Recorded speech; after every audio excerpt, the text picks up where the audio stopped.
Hola a tothom, avui veurem com podem transformar un arxiu que pugem que tinguem en un format PowerPoint o LibreOffice en un arxiu del tipus Google Docs. Per fer això, primer pujarem aquí al nostre Drive un arxiu sense alterar-ne el seu format. Anem a veure-ho. Podem pujar, com sempre, penja un fitxer. Vaig a buscar un fitxer, per exemple, aquest és un arxiu del tipus PowerPoint, d'acord? Obre, i automàticament se'm puja. Aquí el tenim pujat. Fixeu-vos que posa el nom del fitxer, completic2.pptx. Per tant, ens manté el format.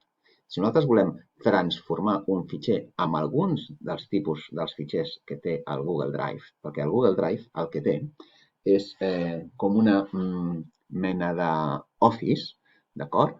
Que té unes versions simplificades online de processador de textos, que es diu, el tenim aquí, es diu Google Docs,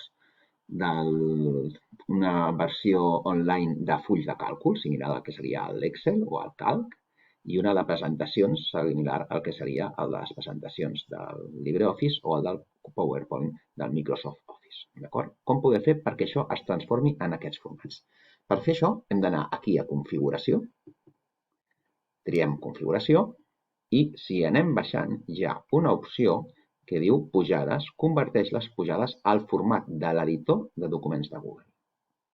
Acceptem i tornem. Ara vaig a fer el mateix. Tornaré a pujar aquest fitxer, d'acord? Sense fer res més. Me'n vaig a nou, penja fitxer, el trio, és el mateix d'abans, obre. Sí?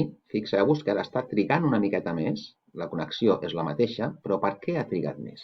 Doncs ha trigat més perquè ha hagut de transformar el fitxer. Fixeu-vos, a més, que ha perdut el cognom. El tipus de fitxer sempre és un nom i és .pptx, això vol dir que és un PowerPoint. En canvi, aquest no té cognom, no té punt, perquè és un fitxer de Google, d'acord? Fixeu-vos que ha canviat la icona. Aquí és una P de presentació i aquí hi ha aquest dibuix que és el Google Slide o el Google Presentacions. D'acord? Un cop hem fet això, ens hem de recordar de desmarcar aquella opció, perquè si no, ens queda gravat a la configuració i qualsevol cosa que pugem ens la transformaria en aquest format.